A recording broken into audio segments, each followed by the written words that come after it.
Welcome to Power of the Tribe podcast. I'm your host, John Connors. I'm also the founder and head instructor of Connors Martial Arts. We teach Brazilian Jiu Jitsu, Muay Thai, kickboxing, and mixed martial arts. Come down, give us a call. We'll help you out. And most of all, just listen to this podcast. Subscribe and tell your friends about it. You can listen to me and my co-host, Dan Robin. How you doing, Dan? I'm doing fair. How are you doing? Doing fair? Yeah. Doing pretty good. It's October 2nd, 2020. I'm going to compete in about a week from this Sunday. We're going down to Orlando competing in the Pans. Who's going with you? Rory and... Yeah, and Maria's competing too. And Steve Cherney, I think, is going competing. And I had to slim up. I had to lose about 10 pounds from my lockdown high. What weight are you competing at? It's 181.6, Dan, with the gi. So you got to be about 177, 178. And I got up to like 187 point something at one point. And I'm essentially on weight. But it was difficult. Yeah. Not fun. Not fun, no. And you were saying last time you mentioned this that you weren't as motivated, like you had this long-term goal of winning the worlds. Yeah. And you were very motivated the whole time pretty much. Yeah. And this one, like you won the world, so now it's hard to get. It was harder to get motivated. Like almost like a goal that's not as compelling for you. Definitely. And it's so hard because I have to eat really strictly, and if I'm going to compete, I have to train really hard to prepare, or I will not feel good about myself. If I don't train hard and I compete, no matter what result I get, I won't feel good about myself. So it's getting to the point where, you know, that old expression, the juice is not worth the squeeze. It's like it's a big squeeze for me if I'm going to compete, and that juice isn't quite enough just for the glory for a medal. But I got my head around it, Dan. I did two things. The first thing is I thought, I want to try a brand new takedown. I'm going to teach myself a brand new takedown. So I was inspired by listening to John Danaher. He had a video about how he approaches takedowns for jiu-jitsu, and point by point, it was the way I've been approaching it for years. So that was a nice confirmation. He's such a great coach to know that you're probably on the right track if you're in agreement on principles. So the takedown I came up with is called drop knee Tayatoshi. So it's a technique. I think it can be effective if your opponent is bending at the waist a lot. Like a lot of Brazilian jiu-jitsu guys, they get out there, they bend at the waist. So it's different than judo where people are standing relatively taller. So when they're standing taller, there are other techniques that are available. Where they don't stand tall, it's hard to get your hip into their hip. So some of the throws are more difficult to do. But this one, you're basically dropping underneath them to one knee. So maybe my left knee will be on the ground, Dan. Like while holding their collar? While holding their sleeve and collar. And maybe my right leg is extended across in front of their legs. And I'm bringing them by me onto their back. And so actually some of the Korean judo athletes are particularly favor this throw. So they have a lot of success in the Olympics and the international judo with this drop knee Tayatoshi. So I watched some competition footage and I thought to myself, hey, I can do that. You know, I can jump underneath somebody to one knee like that and make that happen, you know? So you're not giving it away because this will come out after. It'll come out afterwards. And so you've been practicing it? I went to town on this thing, practicing it. And then I got these these rubber bands. It helps you practice your judo throws where the one band is attached to like a collar and the other is an actual sleeve of a gi. So then you can just, without another person, you can just pump out dozens of reps, you know? I was thinking, because that was some of my most unpleasant training was learning throws. Yeah. And because I was already getting a little old, I was probably 40, and it's like getting thrown, like they would practice like throwing, you know, like feet in the air. Like again and again and again. And you don't usually do that, right, in your gym? No. But I had some guys help me. Especially a crowded mat, you can't. And I wouldn't complete the throw a lot of times. I was just so-called fitting into it. Right. So I wouldn't have to throw somebody a bunch of times. But I had Paul Rosado is training with me now. Super nice guy and what an accomplished martial artist. So he let me throw him. So I would throw him like a dozen times after practice. and I was using this rubber band kind of system. And for the last like 3 weeks, Dan, I started to get extremely achy neck and shoulder and my arm. I had all this pain, and I didn't even think about it because it's just jiu-jitsu. Sometimes you get these pains, right? I was having trouble sleeping, and then I'm cutting weight, and I finally started to get down to my weight where the fat's burning off like under my neck and in my belly. And I looked in the mirror the other night, Dan, and my collarbone, the inside piece here, was jutting out like a full inch from my other collarbone. Yeah. And then this one, too, was sticking up like noticeably. The bones are like coming out of the skin. And I was like, am I crazy? And I kept looking at all different. Yeah, that's not good. And then I did some more research into the throw.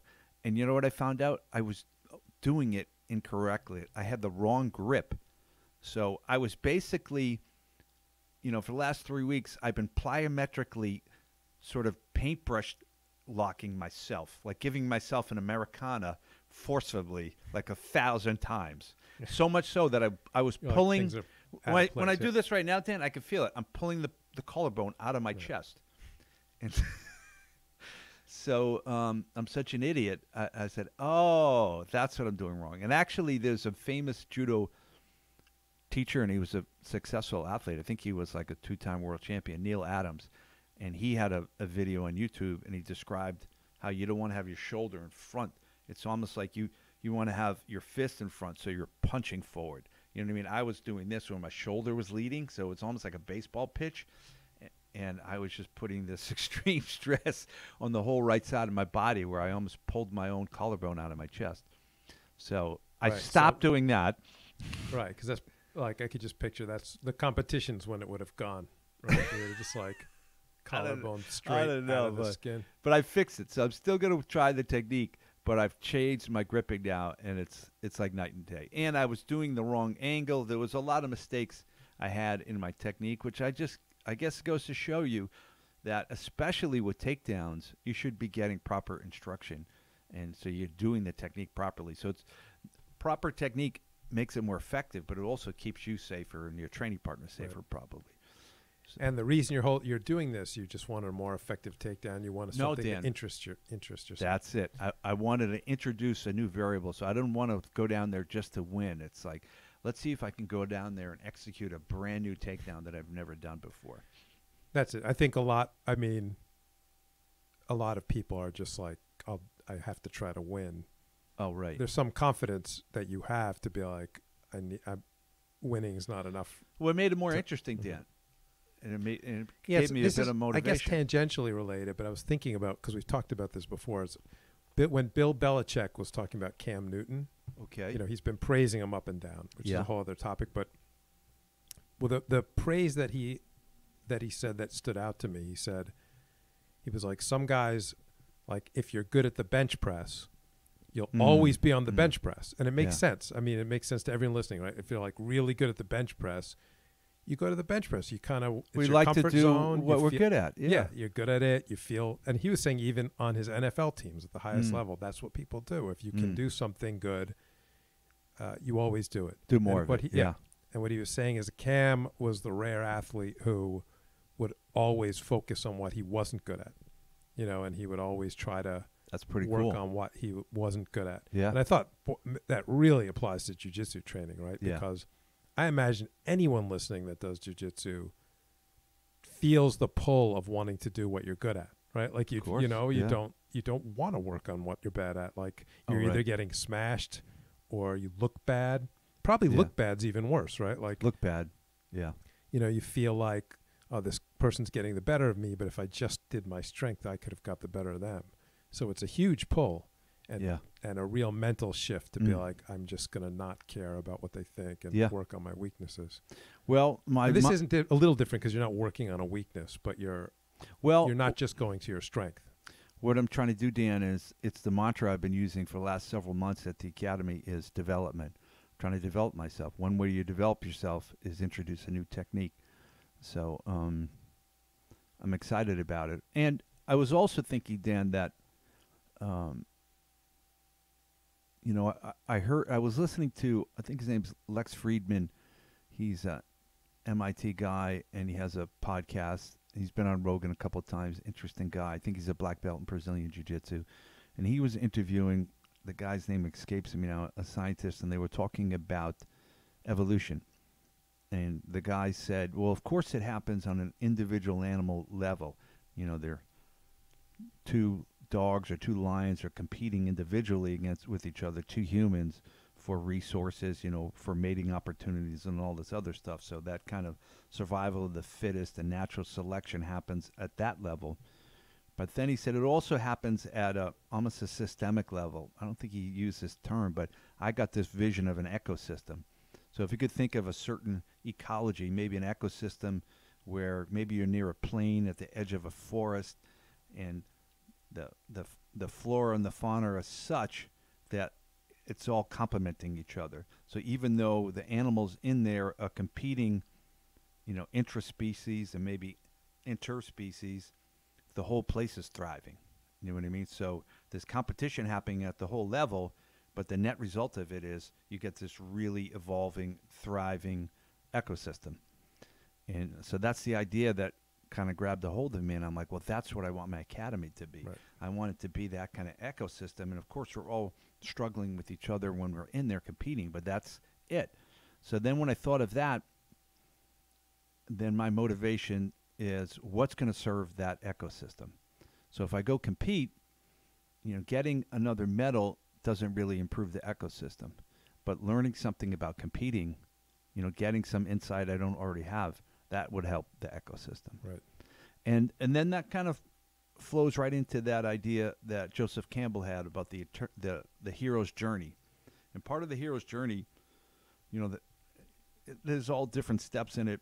You know, a lot of times in Celtic mythology, a guy will be out hunting and he sees like a white stag and he chases after it. And the next thing you know, he's not in his woods. He's someplace else. He's in another realm. You know, and it's sort of like Alice in Wonderland goes down the hole, and like Dorothy ends up in in Oz and this type of thing. And then they have an adventure there, and they gain something, some knowledge, and then they go back home and they bring it back to the tribe. You know, they all come back. And I'm like, right, so I'm going to go try this technique, this takedown, see what happens, and see what else happens, and then I come back to the academy with the experience of competing and maybe some new knowledge and insight that I didn't have before.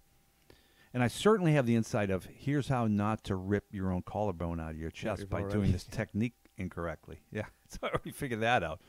Right, and you didn't. So there was a chance, although almost competing, you're almost, correct me if I'm wrong, you almost always going to come back with some insight. If you're doing it properly, yeah, I would think so. Unless, but then if you compete again and again and again, like these guys have 60 competitions, I'm sure they're, at this point, you're just going for medals or your own satisfaction or something. Right? No, I disagree, Dan. I think there's always opportunity to gain insight. Definitely. Yeah.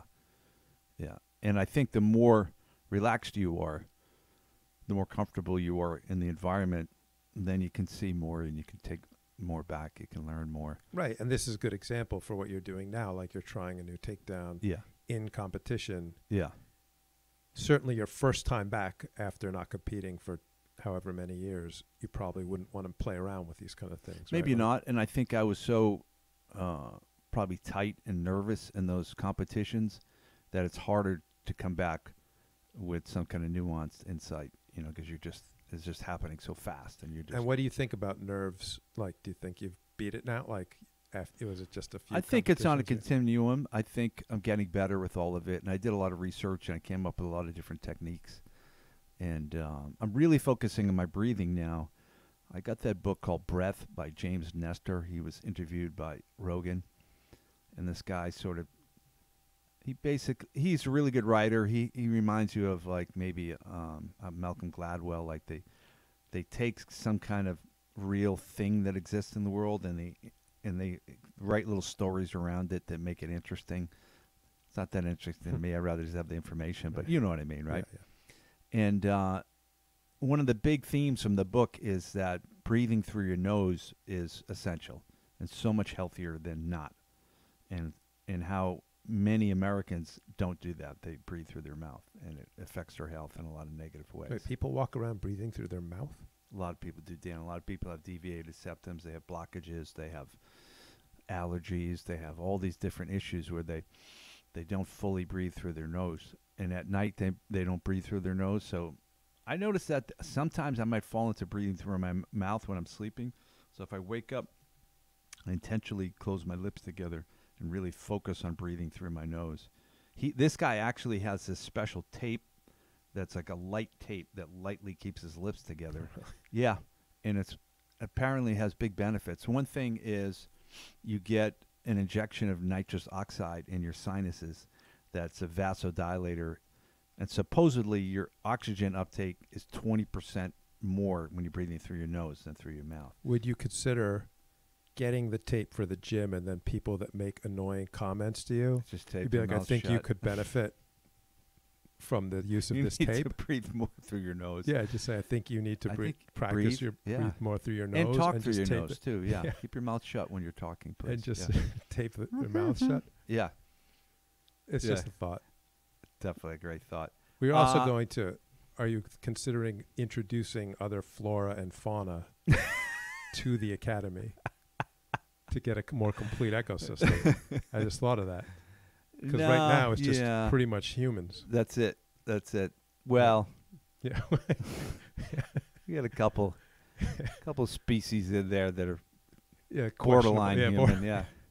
A couple specimens. Well, at any rate, my and I've sort of refocused on that breathing, and my Wim Hof practice. I do Wim Hof 20 minutes every day.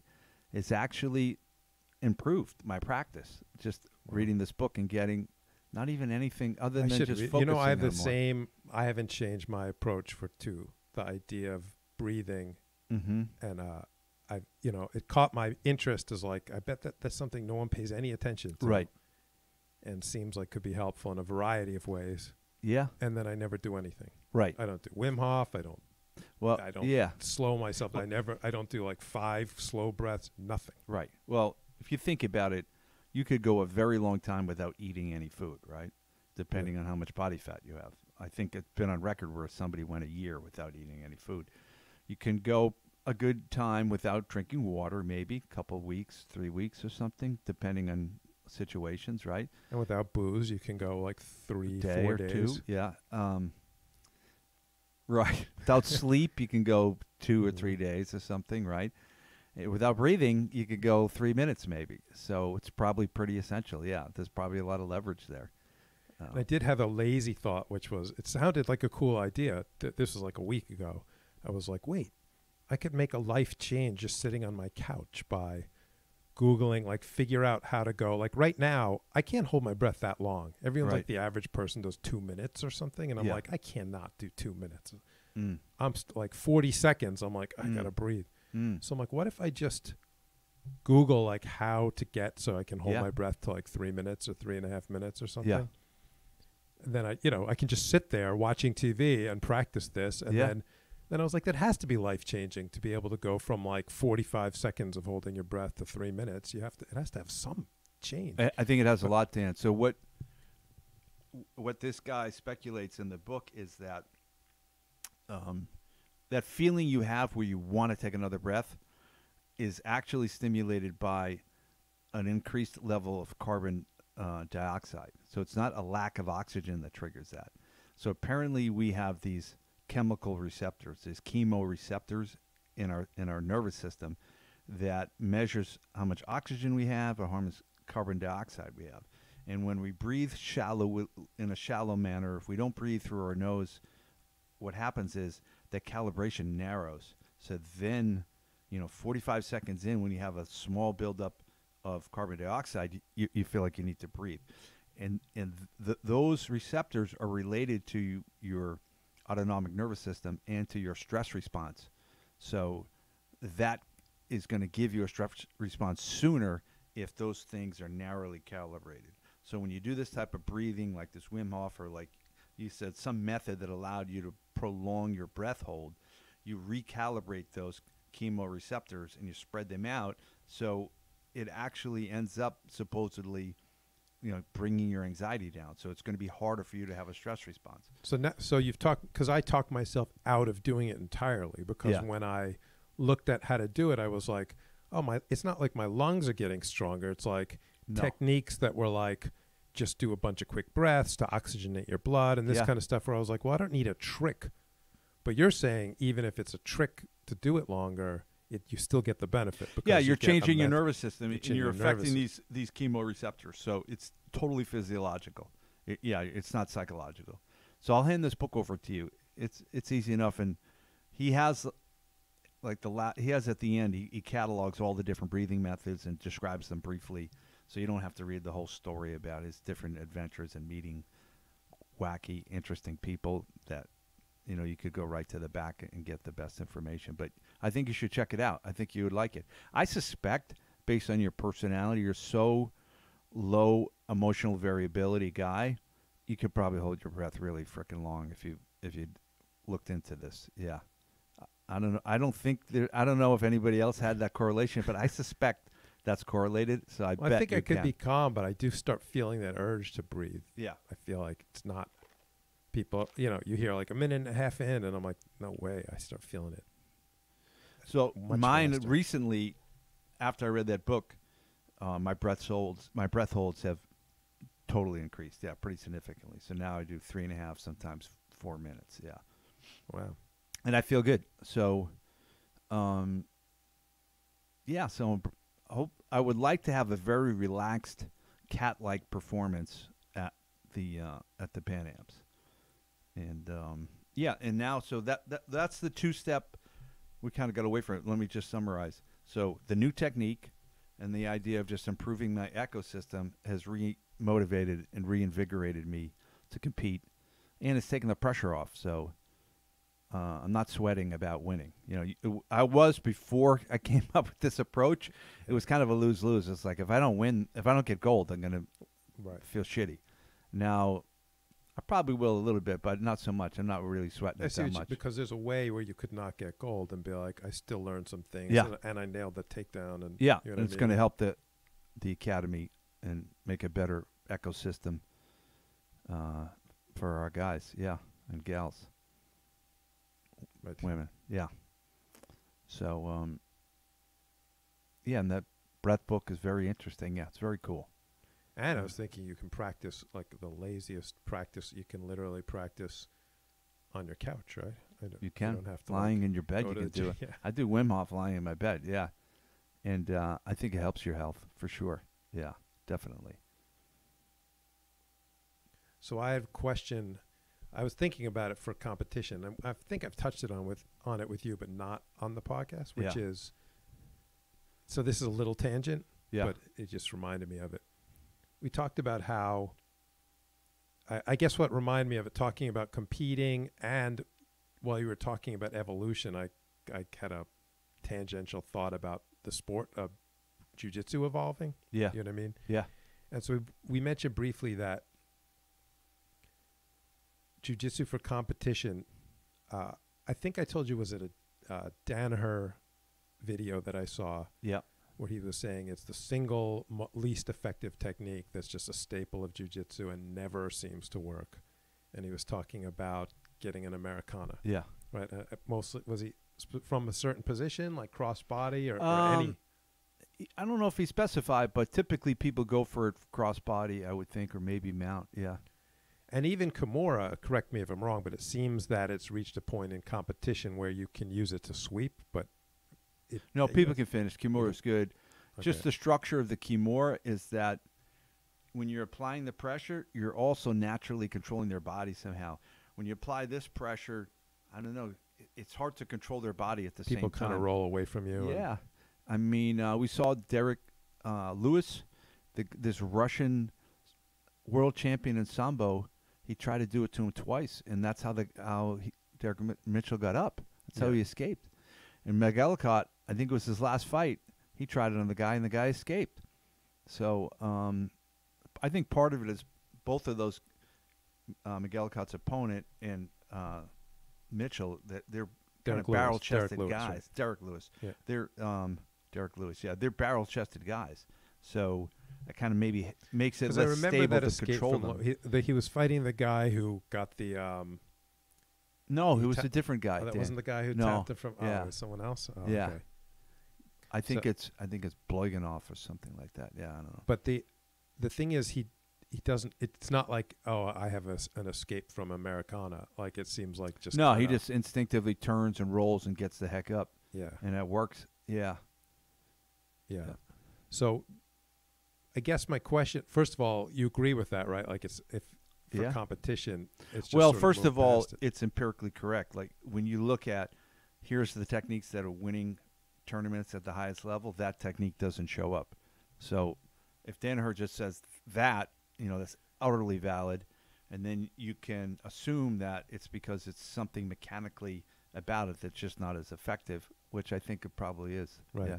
Because it's interesting because it might be incredibly effective against an untrained opponent, that's a good right? point, It might Dan. be like your best move to go to. Yeah, interesting. It really changes, So it's not like you can't call it ineffective, I wouldn't think, but I think you could say it seems to be non-effective in jiu-jitsu competition, Yeah. So then I guess is that the one move that comes to mind, or you think there's a whole slew of things that? Well, there's certain things that I don't do that much because I don't think it's worth doing. Like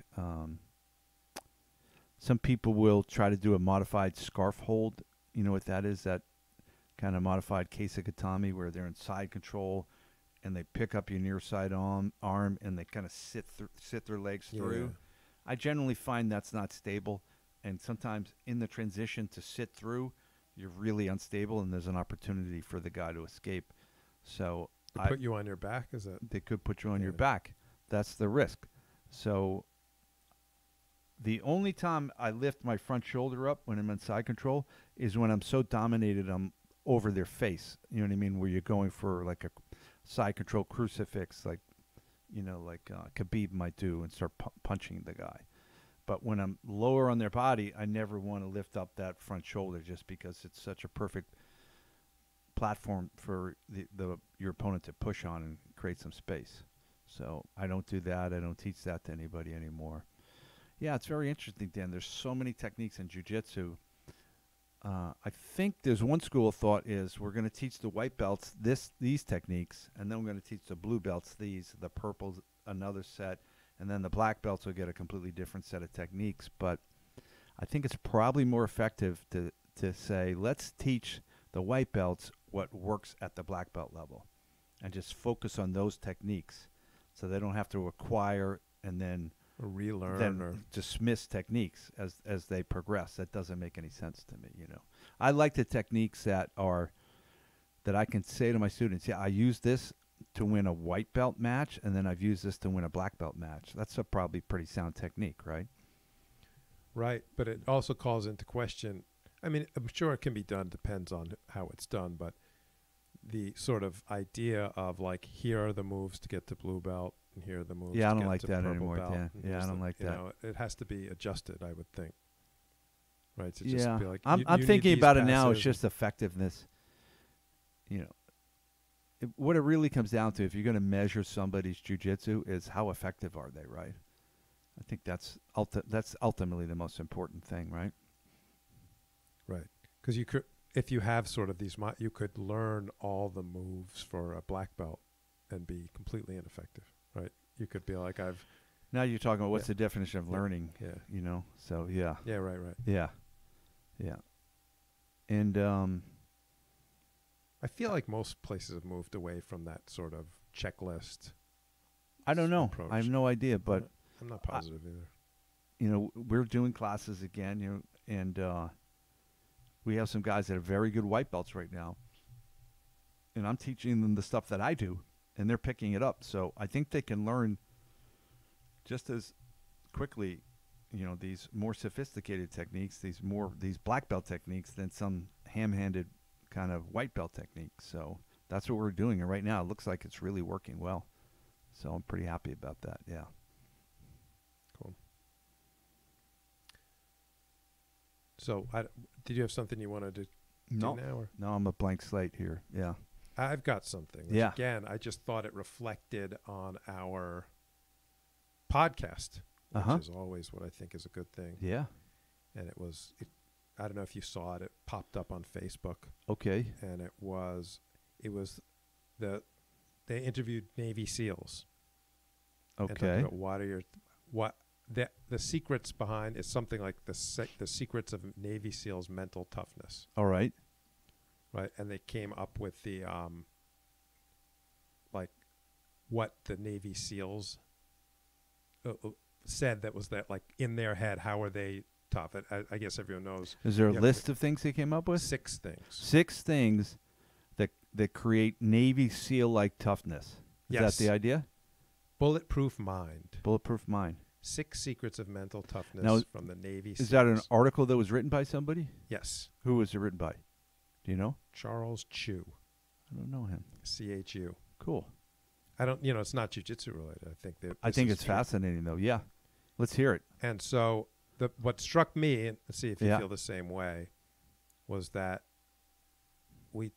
you've talked about these things on this podcast, right? So I've got it here.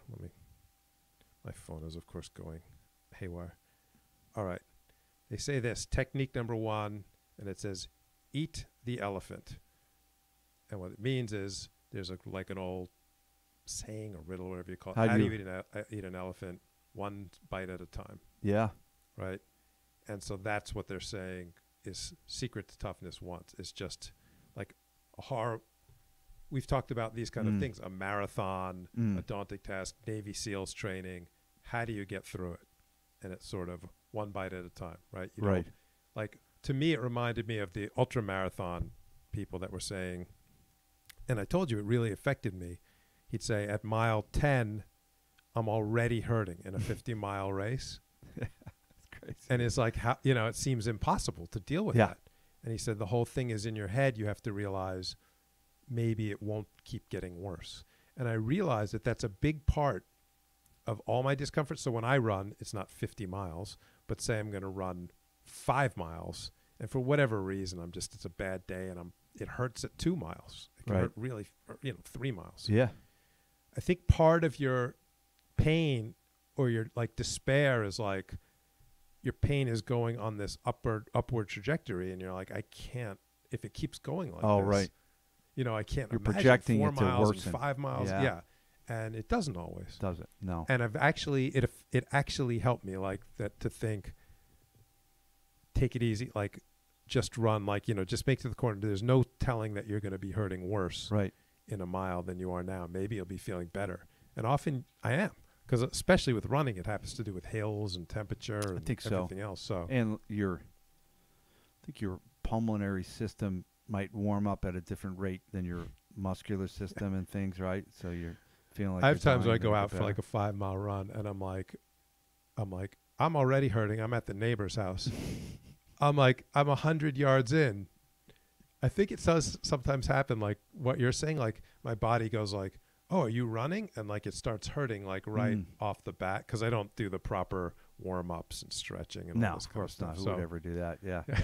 So I'm just always like, I think there is a moment where like comically early in the run, it just starts hurting. Maybe not the neighbor's house, but you know what I mean? Yeah. Like 2 blocks in, it kind of hurts a little. Like my body's going, what are we doing? Running? And I have to like then settle in. That's probably the worst you feel through the whole thing too, right? Sometimes, yeah. Yeah. That's really funny. Like at the 200-yard mark is like my most painful part of the run. When I was training myself to run marathons many, many years ago, I had the thought, Dan, that, I can always take one more step. And then once I had that in my head, it was really hard to stop running because it's like, well, just take one more step, Yeah, you have to stop right now? Yeah, you can't do one more step? Yeah. I'm like, well, of course I can. And then, that made a big difference. That got me from running 3 so miles to running 10 miles. That's a good point when you're like, if it's not a step, you're like, of course, if the finish was 20 feet away, of course I'd finish. So then you're like, so then why do you have to stop? You know you can go 20 feet, right? Like, do you know what I mean? It's like, so it's all of a piece. I think why you stop is you're like, I can go 20 feet, but I can't go 2 more miles. Yeah, you're not eating the elephant 1 bite at a time then. Right. Yeah. Yeah, that makes sense. And what they were talking about here too is, again, taking it out of even physical kinds of things, and like a startup company or something, and you're like, you get too far ahead of yourself, and you're like, I can't deal with all the problems with starting a company, and like, and you just say, forget it. That's really you know what fun. I mean? Like, or very early on, you're like, I just see a world of problems ahead of me. I'm out. My buddy, you just made me think of a story. My good buddy Mitch, years ago, his son was younger, and he took him in to do Taekwondo, and he joined like the local, when I don't know, he's maybe 7 or 8 years old, and they had all the belts up on the wall. So I think he had been training there for a couple of months, and they go, yeah, here's the belts you got to get the black belt. And he looked at them all and goes, what? I'm not doing that. I'm out. Then he didn't want to do it anymore. He's like, that's like ridiculous. Their big belt display made him leave. He's like, yeah, I'm not doing that. Yeah. Let me run something by you. What's your view on this comparison that I was thinking? Because there's a lot of ways of looking at it, but I was thinking about learning jiu-jitsu, going from white belt to black belt. And I had a new comparison in my head of where I'm like, in life, we're faced with these kind of difficult tasks all the time, and or people that do it. And the two examples that came to my mind were learning to play an instrument proficiently.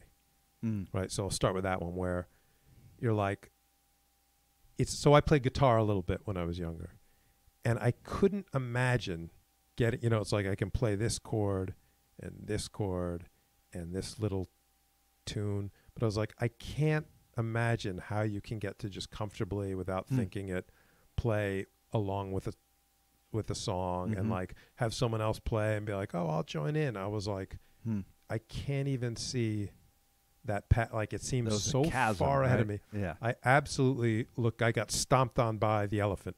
Do you know what I mean? Like I was just like, I can't. I mean, what would I even have to do? Like, so it's telling me if I flap my arms hard enough, I'll fly. You it's just like it's too far. Like I can't even imagine it.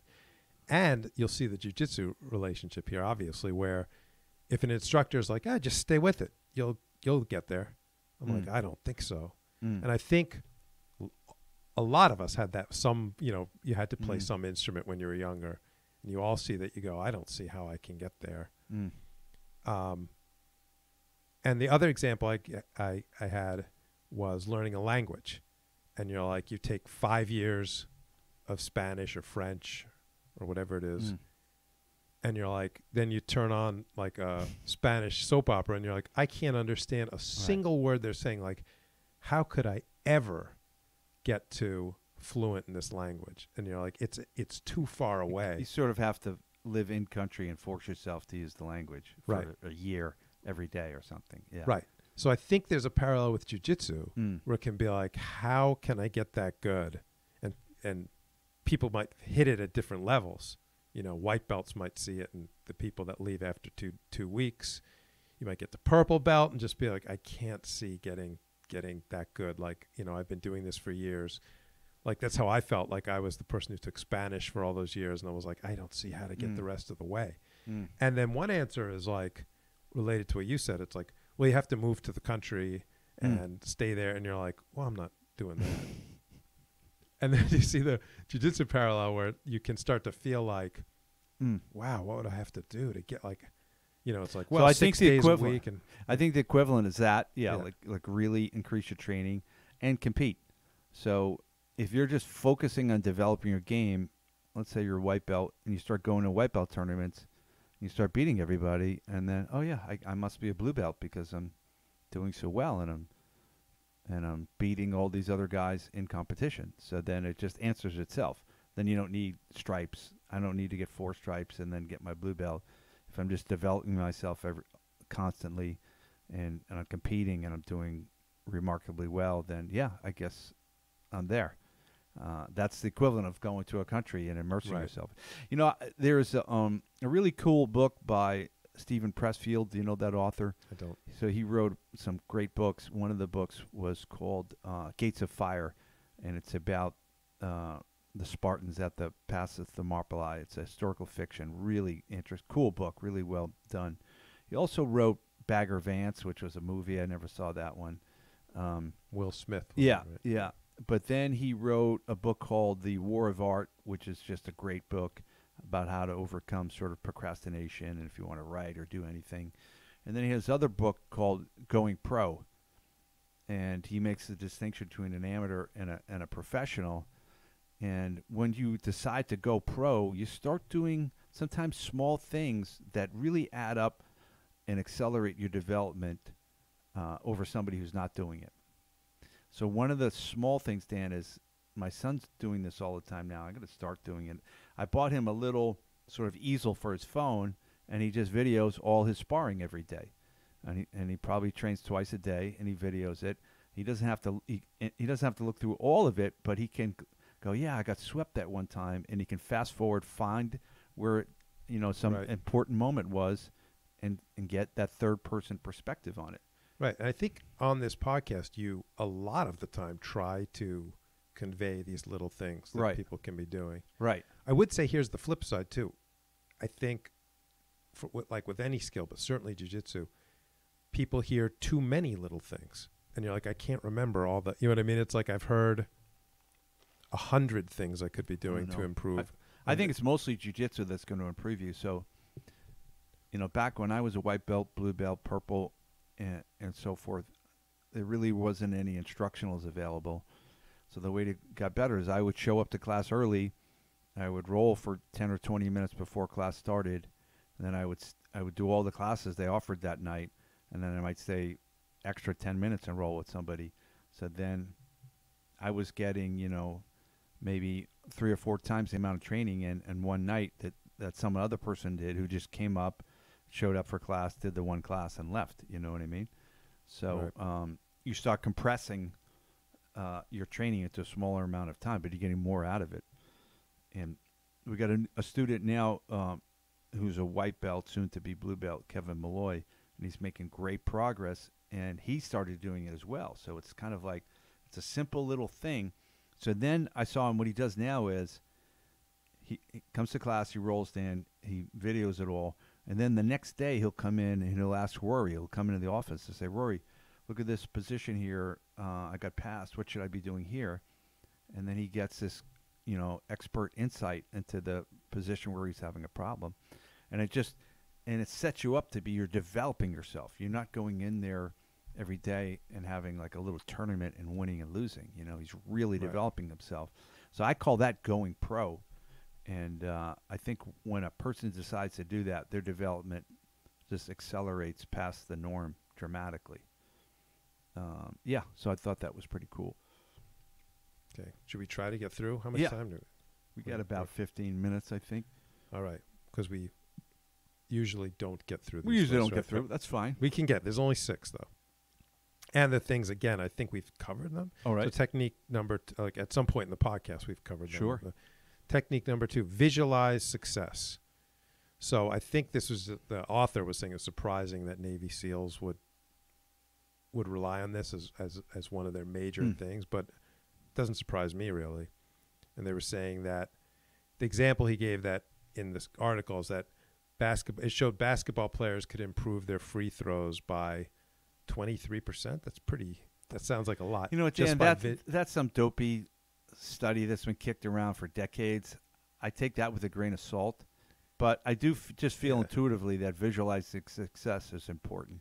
Because if you do the opposite, if you come into the gym and you're going to pass my guard, Dan, and you say to yourself, yeah, I can't pass John's guard, and you visualize, no, I'm just going to get swept or submitted, guess what? You're not going to pass my guard, right? Yeah. But if you visualize, I can do it. I can pass his guard. Yeah, I'm going to do this. Yeah, I can make it happen. Then at the least, you're going to remove all hesitation out of your game, Right. And we've also talked in the past about different versions of that. Like I remember there was a point where you would say, like, I'm the best guard passer in the world. Oh, nobody can stop my pass. Yeah, that's what I would say. Yeah, something like that. I think, but I could always actually see that working to some extent. You know, like it's helping your energy and helping your mindset and helping you not hesitate. Like I think there's real impact into what you're doing. Because, Dan, I think there's a pull to the negative. If you don't do that, then a part of your brain might start saying, yeah, this is not worth our energy. I mean, we talk about this all the time. our human nature is to move toward pleasure, away from pain, and conserve energy. So if your nervous system doesn't think it can be successful, it's going to conserve energy. It's just not going to try as hard. Right. And you're screwed. So, yeah, you got to convince your nervous system. I think we've all felt it, right? Or it's where Totally, you're like, man. if you like can't pass someone, you're like, you what's don't the like use? 5 times in a row, and you're exhausted, Yeah. and you weren't that close. You're like, well, What's the use? Yeah. I used to feel like that with Rory. He's Like, very hard to pass this I guard. can't pass this. Yeah. Like, what am I doing here? Yeah. Or because you get really close sometimes, it feels close, and then you. Yeah, you feel like you're 90% there, and the next thing you know, you're fighting off an arm bar, and you're like, son of a gun, how did this happen? Yeah, definitely. So I think it's important. Yeah, and we probably should do it deliberately and more often, have that in our mind. Definitely, yeah. Right. Number 3, emotional control, and this is related to what you were saying about sympathetic and parasympathetic Totally agree. nervous system, and if you get too much adrenaline or too little adrenaline, if you don't have the right Dan, mindset. I think this is so important, and I'm thinking, more and more about this. Emotional control, that could be the most important thing. Dan, does it ever work against the person? Is there ever the situation where I'm trying to compete and I'm too emotionally controlled? I don't think that ever works against you, does it? What's the Probably downside of somebody who's too emotionally controlled? I think the only downside is those people are sometimes a little less fun, right? Right. Because that's what people criticize me when I say, like, when I champion sort of emotional control. It's sort of like, you can't always be logical, and you can't. And I'm like, what's the only upside I can see to being, say, above average emotional variability is it's a little bit more fun. Like they go, oh, this pizza it's the best pizza I've ever had in the world. It's the greatest. And, and you and I would be like, oh, is this good pizza? Yeah. But it's the best for them. So it's a little bit more fun, a little bit more exciting. But all else being equal, I just think your life isn't as good. You're not as effective. It inhibits performance. There's this guy now who won the U.S. Open in golf, right? What's his name?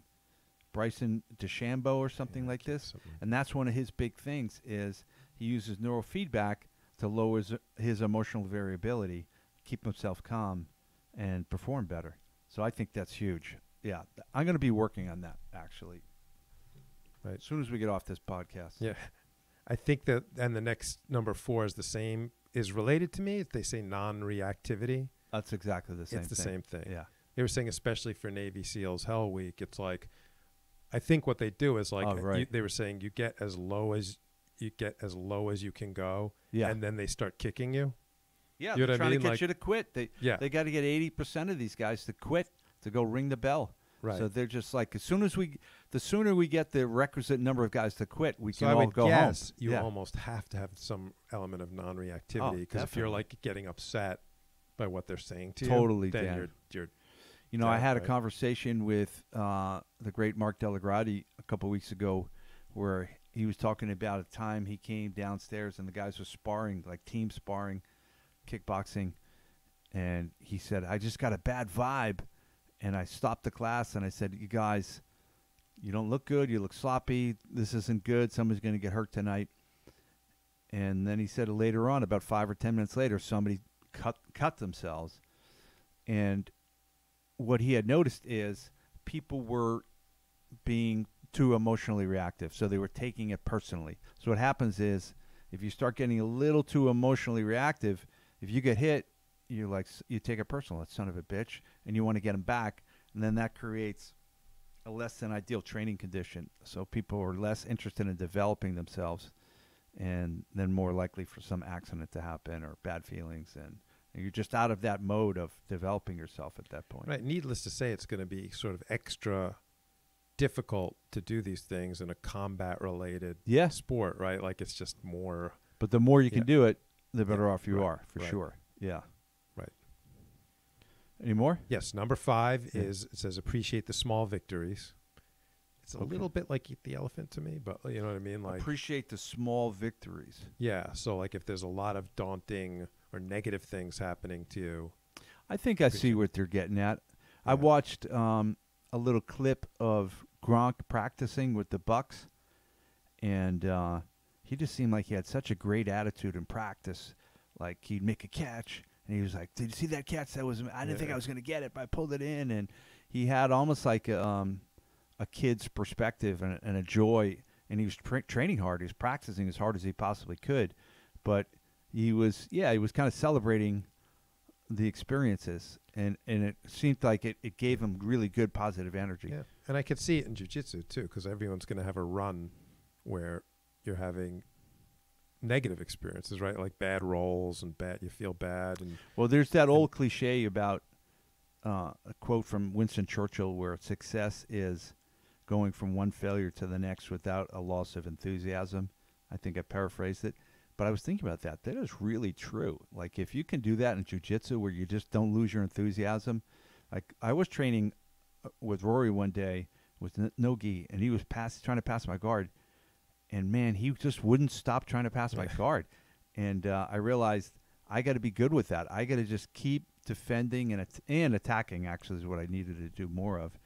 And do it without losing any enthusiasm, whether you're being successful or not. That's powerful if you can get there, for sure. Yeah. Right. And it'd be very powerful if you could have a generally bad day, but come out like, I got that pass to work, or you know what I mean? Like, yeah. Or just, I think the thing about bad days is if you go put in a great effort when you're quote unquote having a bad day, you're like, I got that bad day out of the way. You know, like you can't have great days if you're not willing to have the bad days, right? You just got to go in there and do the work. That's the whole other turning pro kind of thing, you know.